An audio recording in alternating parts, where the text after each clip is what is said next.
Hello and welcome to episode number 5 of Gut Spiller, and I'm here today with Daragh. Do you want to introduce yourself? Yeah, hi. How you doing? Thank you for having me. I'm Daragh. I play in a bunch of bands and write fiction and journalism semi-coherently. Mainly play with Inhuman Nature, crossover thrash, and also play in Dungeon. Yeah, Dungeon. I think that's how we first met, because I remember putting you guys on. You were on tour with Insurgency, right? Yes, yeah, that was our very first tour. Yeah. And that was because obviously I put on mostly Doom and Sludge, so that was like a faster gig for us to put on. And yeah, that's a good memory for me, that show. It went off, I think, from what I remember. Like it was a really good night. Yeah, it was like for ages, that was the first night of the tour, and for ages it was a bad memory for me because we had like a lot of like, first time tour technical difficulties and amps malfunctioning, that kind of shit. So I was like, I came away like really frustrated from it and thinking like it was shit, and then I think I didn't see you again until like 2 or 3 years later at Desert Fest, and we kind of reconnected, and I was like, oh man, that was such an embarrassing show, and you were like, no, it was fine. Oh. Typical like musicians being in their head, For sure. No, it's always like that. The amount of times I've had a bad show and I'm like down and I'll get off stage and everyone's like, that was sick. And it's like that like juxtaposition of the two emotional states. Yeah, I've been there many times. Yeah. Musician's curse. Yeah. But you're mainly playing in Inhuman Nature right now, right? That's like your main thing, and you seem to be playing a lot of shows actually. It's quite fortunate. Like everyone in the band is pretty much on the same page in terms of like just wanting to tour as much as possible. It doesn't always translate because some of us have like families and real 9-to-5 shit going on. So every now and again we might have to get a fill in. But for the most part, like it just like keeps on trucking. we just like love touring, so we kind of play anywhere and everywhere. It doesn't matter, You said the tour was at the end of last year. Maybe got some stories from that. We did 3 weeks in Europe and then more or less went straight into almost a week back in the UK. And the 3 weeks in Europe was with High Command. Shout out to them. Like they are just absolute dudes. We just like synced up immediately. We did like 1 week almost, like maybe 3 or 4 dates with Green Lung back in the UK, and we kind of turned up and they were like, fuck, you guys have been away a while, and we were like, yeah, could fucking barely stand. Yeah, High Command's nearly broke us. I mean, the very last night we were together was in Copenhagen, and like I said, we'd got on so well, so it was like, okay, we're gonna have like a big blowout. We're gonna have to, do this justice, and went to some weird, very strange bar. It was a bit like the Danish version of the Crowbar or something. It was tiny, it was packed, and people were like the drunkest of anywhere I've ever seen. Like routinely, just various people in the room just falling over and refusing to get picked up. And the bartenders would be like, oh, fuck. Leave the bar, have to come and like pick them up, and then go back and finish pouring a pint, and then someone else would fall over and they'd have to go and pick them up. Some weird Danish, like gigantic homophobic bear guy kept trying to push bad drug deals on us. Some like crazy Aryan, heavily tattooed MILF women who looked like they could beat the shit out of all of us. We were entertaining them, drinking with them, and I thought one of them gave me speed, but Berg from High Command was like, no, I think you're on meth. Like everything I described to him, he was like, no, you've done meth, dude. So I was like, okay, great. So then we went to a nightclub, stayed there till about 5 a.m. Me and Ben of Inhuman Nature, the guitar player, we tried to Uber back to our hostel. We went to the wrong hostel, the complete other side of town. That cost us about £40 in UK money. Ubered back across town to the other hostel, and I was so relieved just to get in there that I just passed out in the reception, like vomit trailing, drooling from my mouth. and the receptionist was thrilled at that sight, and was prodding me, and I couldn't be roused. But fortunately, the van call was about 5:30, so the rest of the band appeared a few minutes later in the reception and dragged me to the van.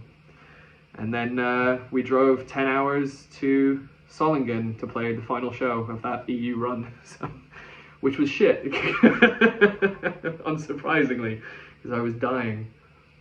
Yeah, I often describe tour as the best of times and the worst of times. There will come a point, usually in the first day, where your body just flips over into like, no, everything's already like fucked.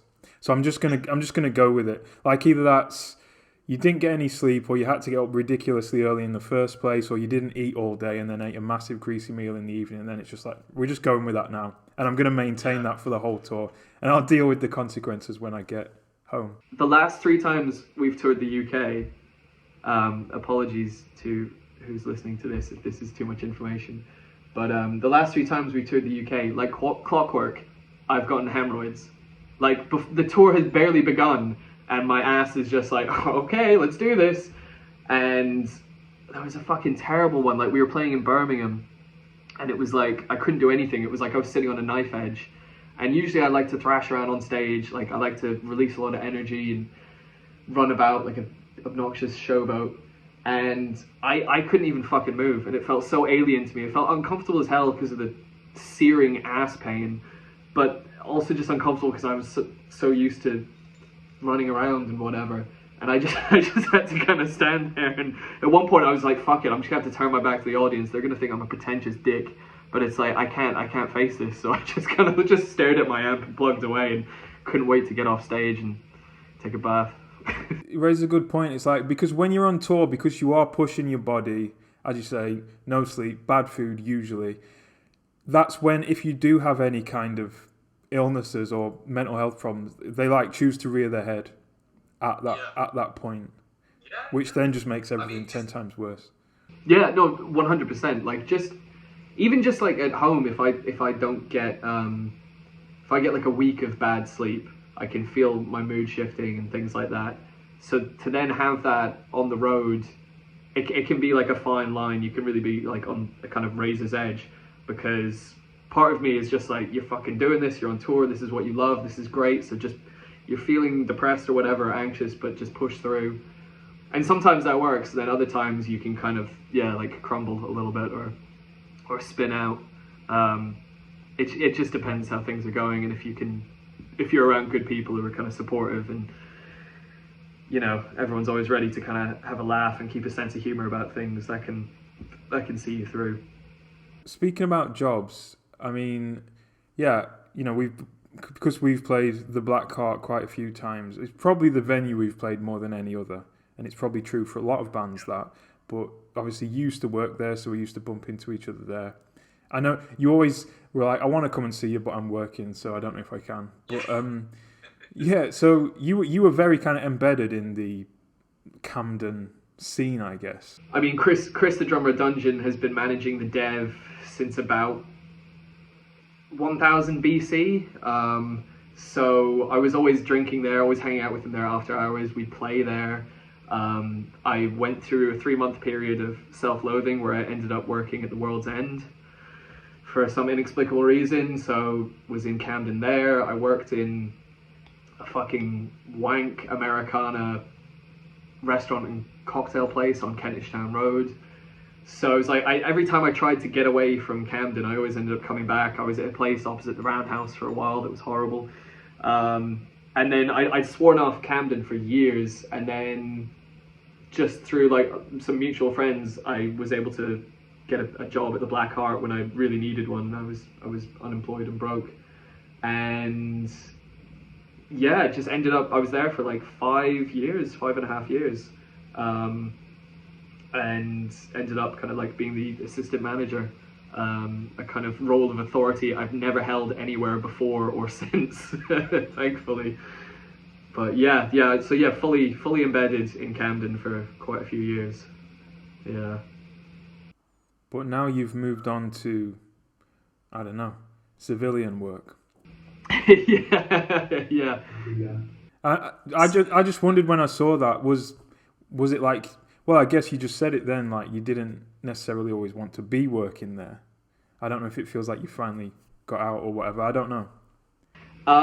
It does, yeah. I mean, like it's the same for me. Like Blackheart's always home, and like well, I've probably played there and the Dev and the Unicorn more than anywhere else on Earth. So it's I can appreciate it now, because before I was working like 48, 50 hours a week at the Blackheart, and then staying for lock-ins, hanging out with bands and people, and one time some of Cypress Hill came in and we had a lock-in. That was fucking the highlight of highlight of many blurring lock-ins. Yeah, it was like a full-time existence, and it was great until it wasn't, which is bar work in a nutshell. And so many people would come in, they'd be like, we should do something, what are you doing? We should start a band, we should record this, do that. And I'll be like, yeah, cool. But I was forever stuck behind the bar, like rarely went to gigs, it'd have to be something really special, like fucking Dysphere coming over for a one-off show from Sweden or something, then I'd be like, okay, I'm booking time for that. Or if we had the odd dungeon tour. But mostly, like, I was fucking tethered to that place. So it fucked with my perception of Camden, like you're always on guard, you feel like quite protective of the pub and everything. So, and there's a lot of, mad people in Camden, crackheads and whatever. So you're like always on edge even when you're not working. And you go to your friend's bar and you see them being swamped and having a tough time, with dickhead customers or just being understaffed, and it makes you like really not enjoy the place. So it took me like a year after leaving Blackheart to be able to like come back to Camden and be like, oh, I can enjoy this now. I can have a good time and relax, and it's not my problem anymore. And yeah, I can just have a drink and chill. Yeah, no, I get that for sure. I mean, I've had periods where I've just been a promoter in Sheffield. I've hit it really hard, and I've done multiple gigs in a year, as well as band, and then just normal life. And I, without fail, always get to a point within those times where I'm not enjoying music. I can't even go home and listen to something that's not even related to metal. Like, I couldn't even go and listen to some pop music if I wanted to. It's just like music to me then becomes this chore and this thing that I don't want to do. And I'm at a point now where I've kind of intentionally taken a step back from being so involved. I'm not really putting on shows like I used to be. And just like magic, you kind of see that enjoyment of music. Just listening to stuff on your laptop, it's just like, this is something I can enjoy, actually. Yeah. Instead of it feeling like work, like I'm always having to think about, I don't know, the scene or the industry side of it. It's like, no, I can just put this thing on, listen to it, and actually enjoy it. And it's really hard when you're in it. Yeah.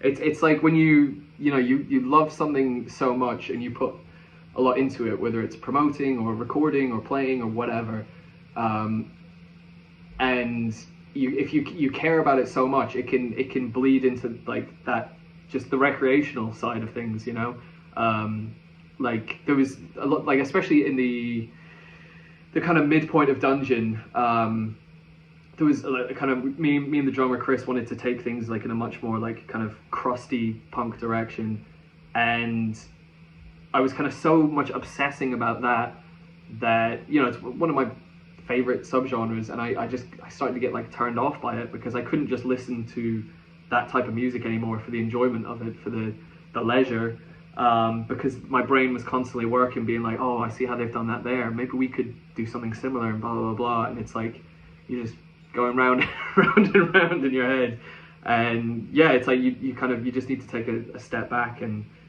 not worry about that or listen to that for a little while, and then slowly the connection comes back, But yeah, I definitely think that's kind of a consequence of when you love it so much and take it so seriously, for better or worse, Yeah, it's almost like you do have to kind of sacrifice your own enjoyment to make the thing. Like you kind of have to put your enjoyment to one side and be like, no, I'm shifting gears here. I'm making this. The people who listen can enjoy it. Like I sometimes think, what must it be like for someone who doesn't put on shows, doesn't play in a band? Like, wouldn't it be amazing to just walk up to a venue and be like, I'm gonna have fun tonight? Whereas like when you're in the band, you're like, there's a million things I've got to do, and I'm not going to do any of them properly. There's all these people I've got to speak to, and like it's just like, it's very rarely enjoyable, right? I think like it's enjoyable being on stage if that's part of what you're doing for that 30 minutes, an hour. Everything else around it, I wouldn't ever say I enjoy it personally. It's like being in the bar. You know, your Saturday night, you're working, but everyone else, the customers, the punters, that's their weekend. They're having a good time. And it's similar with, I'm not at that stage anymore, but it's like, yeah, in especially like Dungeons days, I really took gigs so seriously. I really felt like I had to prove something to myself and to whoever, you know, the 8 people who were there watching.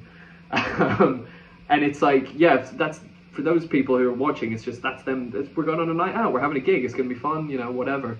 But for me, it was like, I was just wrapped up in my head, you know. But it's funny because I can see, I'm more relaxed now, but I can also see the other side of it is like when we with Inhuman Nature, we toured with Crowbar earlier this year, and it was like 3 weeks of the UK, which is like pretty fucking grueling for the UK. Like even like 2 weeks in Crowbar, like Kirk was like, why is this tour so long? Like it's a long run to do just in the UK, and just the everyday kind of the routine did start to get to me towards the end of the tour, and I was like, fuck, this almost feels like a grind. And I think it was partly because like the weather was so shit, everyone got ill really early, and kind of that affected things, and it was a horrible sickness that just stayed, and every venue we were playing in was fucking freezing. But then so I'd be feeling that, I'm like, fuck, this is almost becoming a job. And then I'd go and watch Crowbar play and fucking destroy, and I would be like, oh no, this is actually fucking sick, and this is a total privilege. But like we'd speak to their drummer Tommy, and he had he's beaten cancer before, and he had a cancer scare right before that tour, and he was like, man, I was fucking freaking out, because he's like, you know, whatever happens, if I have cancer or not, if I don't go on the tour, no one gets paid, you know. So like that was really eye-opening to us, because it's like, you know, we're doing it at this level where Inhuman Nature breaks even, sometimes we make a little bit more, but it all goes back into the band. We're not like paying our bills with this, we're not, you know, we're getting some Toby Carveries, we're getting some beer money, but it really just goes back into the band. But with Crowbar, it's like that's their job, that's their life. And yeah, to hear that in such like stark terms of like, yeah, I could have cancer, but either way I'm gonna have to go on tour, otherwise no one gets paid. It's like it's kind of like pretty heavy to get your head around. Yeah, no, that is. What would you say for you? Have you got like a low point of being involved in music? Throughout my early mid-20s, I took things far too seriously, and I was quite petty and bitter. I think I was pretty immature, and you know, like just have these like imaginary rivalries in my head where it's like, you know, you're still at that stage, you don't know nothing about nothing, and you haven't got that much experience, and you see other bands doing cool shit, and you're like, well, why do they deserve it? Why am I not doing that? And I carried around that kind of like indignance for far too long, and I regret it. I guess I had to kind of go through it. It was maybe a part of just getting maturity and experience with music and stuff like that. But that was, yeah, like that, I look back at that and I was like, that was such a dumb period. I could have like just cultivated more friendships and alliances and shit, instead of just being like a reserved, aloof doofus, you know. So that would be a low point, I guess. And just,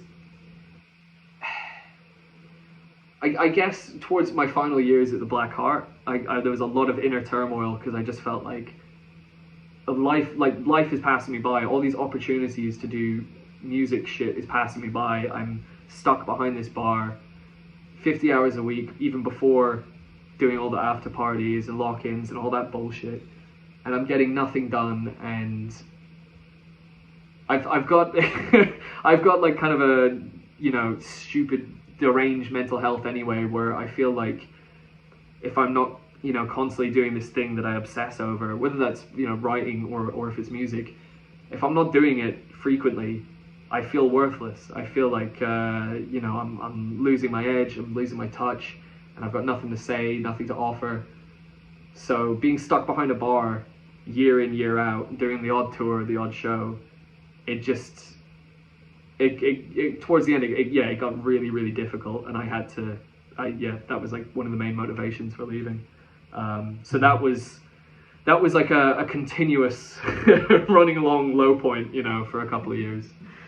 Just going back to that first point on competition, I don't know if you've seen that meme that's been going around. I've seen so many people share it, and it's like two guys hugging, and then they're stabbing each other in the back at the same time, and it's like, just says like local bands, and yeah, it is such a big part. I was thinking about it today for some reason. It's such a big part of being in a band. Like, I wouldn't call it friendly competition, because I don't think it's friendly, but it's also kind of necessary in a way.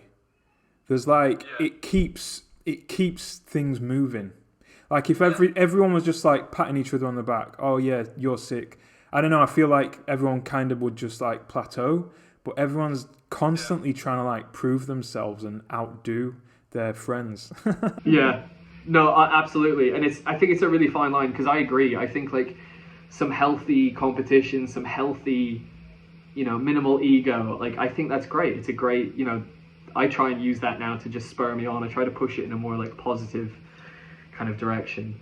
But it is, and it's like, I still have these conversations. Like my barber Charlie, he's the singer for Clobber. He used to sing in Pints, and I can see in him so vividly like what I have in me as well. That kind of like, yeah, that like little bit of, you're a little bit competitive. You know, you're still supportive, and you know, you have your friends' bands' backs and stuff. But there's also that like, you know, that underlying just. But it's you know, it's fucked, because it's like with Dungeon, no one kind of really gave a shit about us until we did that first tour with Insurgency, because it's like, especially with London, you know, you're spoilt for entertainment and choice, and I think for a long time we were seen as like just a piece of the furniture, you know, a piece of furniture in Camden, because we were a local band. And then we did that tour, and even though that tour was like DIY as fuck, mostly DIY via Insurgency, we didn't have much to organize, thankfully.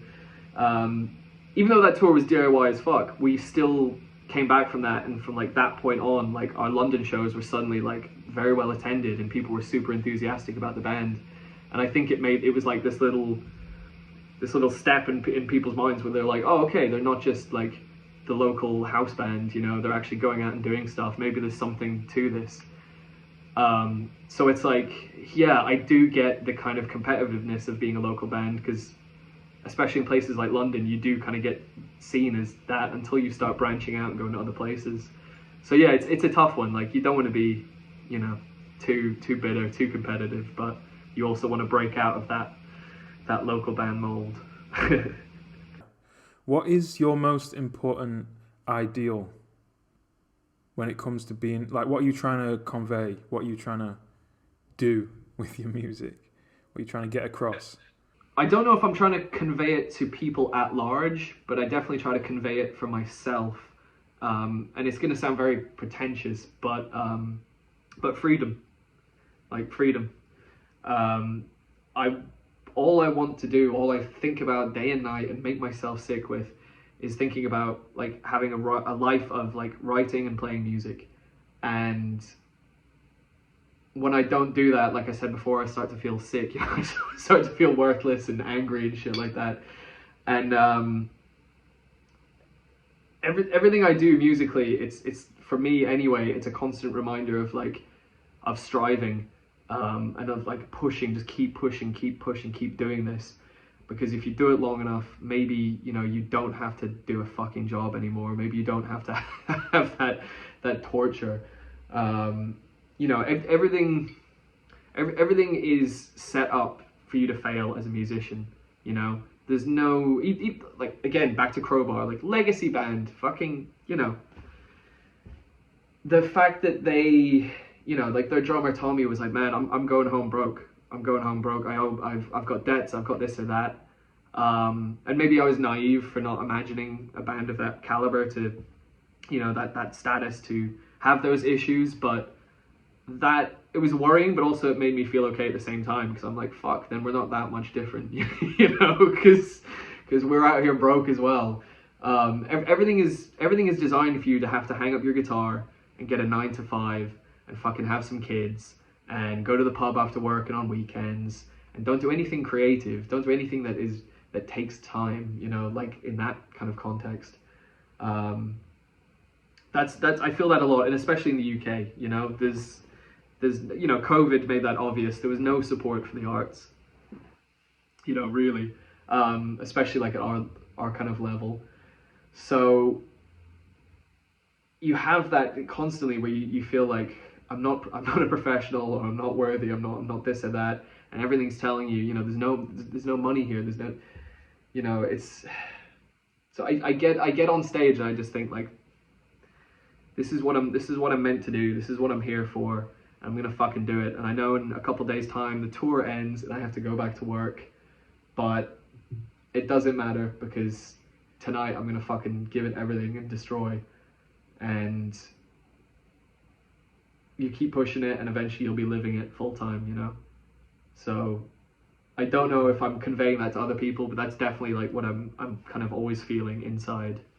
And like, nothing, you know, this world is designed to break you, and I refuse to be broken, you know. As fucking romantic and ridiculous and pretentious as that sounds, like, I'm not gonna fucking hang up my guitar. I'm not gonna stop daydreaming about music, you know.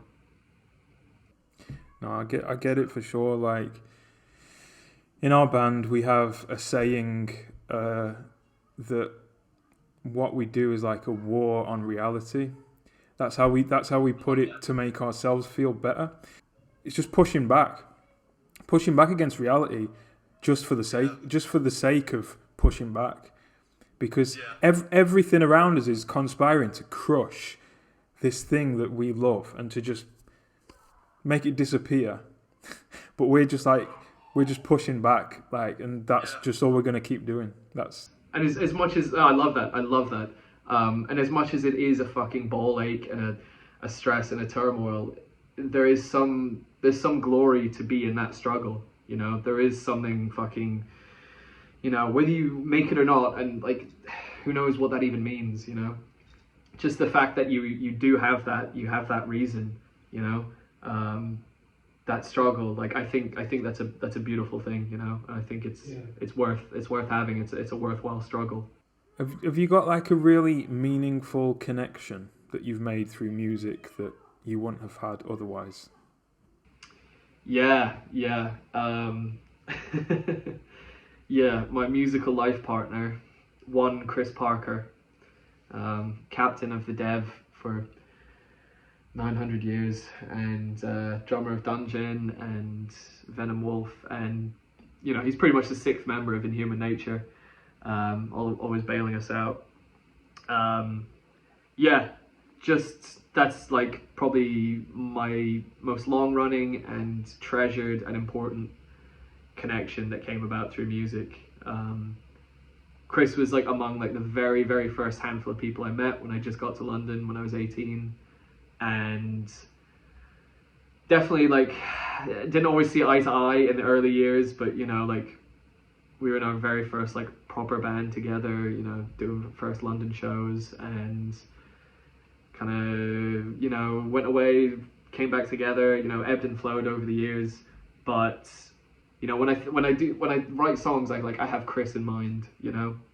And when I listen to songs just for fun and I'm appreciating them and I'm consciously trying not to like analyze them or whatever, I can still hear bits where I'm like, oh, that's a Chris Parker moment. And with the way he's drumming there, I can, yeah, Chris would love that. Chris would love that, you know. Or you know, there's like bands I can't listen to without thinking of Chris, you know, whether it's like Nausea or Dysphere or something like that, you know. He's he's turned me on to like so much music, and also like an appreciation of how music is constructed, how songs are written. Like we've lived together on and off over the years, and like the amount of nights where we would just stay up, smoke weed, and just listen to music and like go through it, you know, like fuck, listen to what the drums are doing here. And I'm not a drummer, so it would have gone over my head before, and I would have taken it for granted. But then he opens my eyes to it, and I'm like, fuck, that's incredible.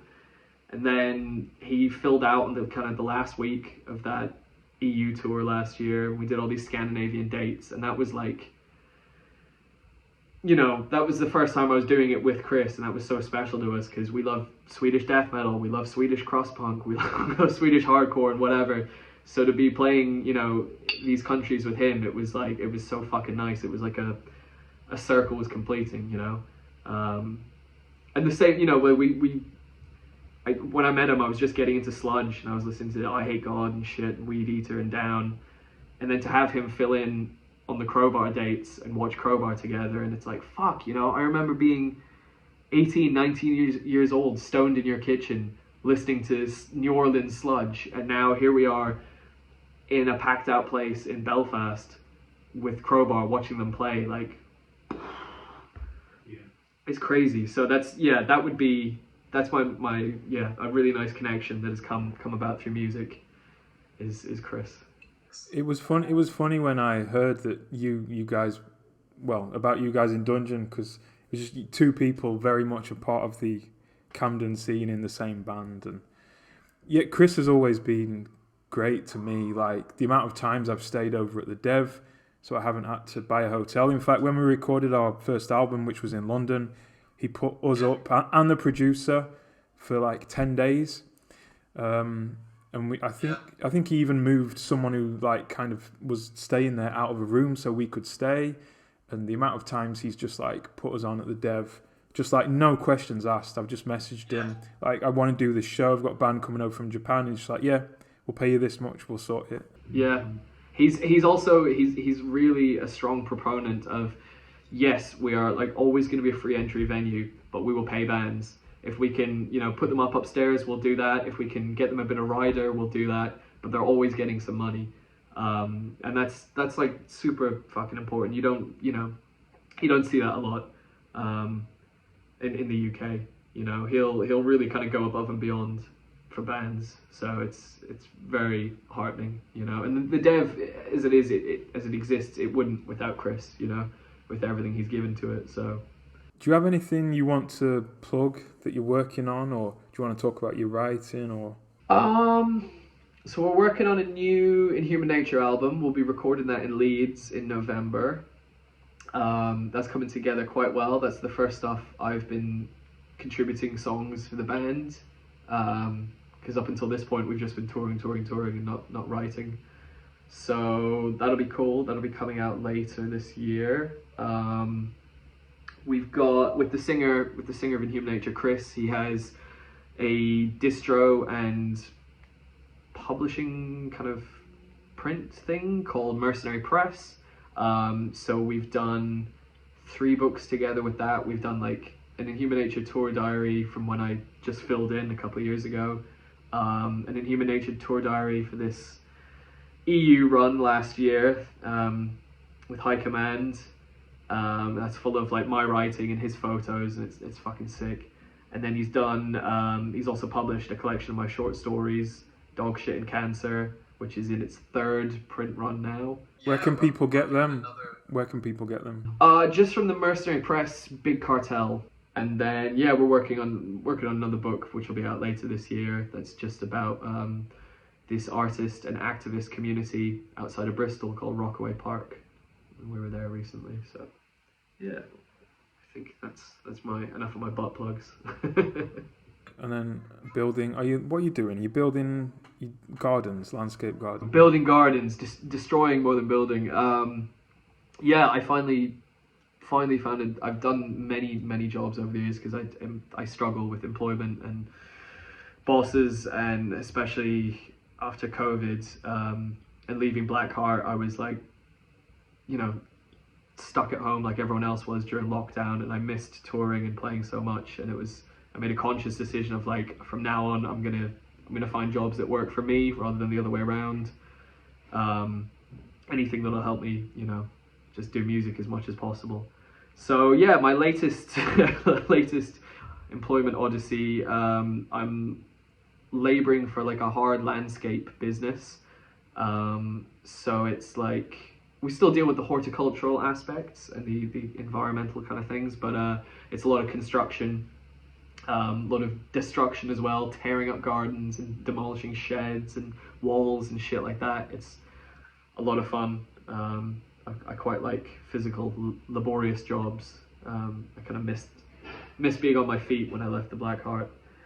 So yeah, I do that, and it's run by a guy who's used to be a musician, so he totally gets it. So far he's been pretty cool with me fucking off and going to play shows and stuff like that. So, but yeah, I'm doing civilian, you know, 8 a.m. to 4 p.m. Monday to Friday hours. It's for the first time in my life, having bank holidays off for the first time in my fucking adult life ever. But you're still destroying things. Absolutely, yeah. Absolutely. I'm not so good at the can you delicately, you know, insert this plant into the hole you've dug. I'm better at bashing the wall and jackhammering picking up all the fucking concrete slabs and shit like that. the Neanderthal work. Thanks for chatting to us. That was a lot of fun. Thank you so much for having me, man. It was lovely to speak to you. Yeah, it's been a while. Yeah. If you enjoyed that, you'll be pleased to know I've got loads more episodes planned with guests from the UK and more further afield. So hit the like button, hit the subscribe button, and stay tuned for those episodes. Peace.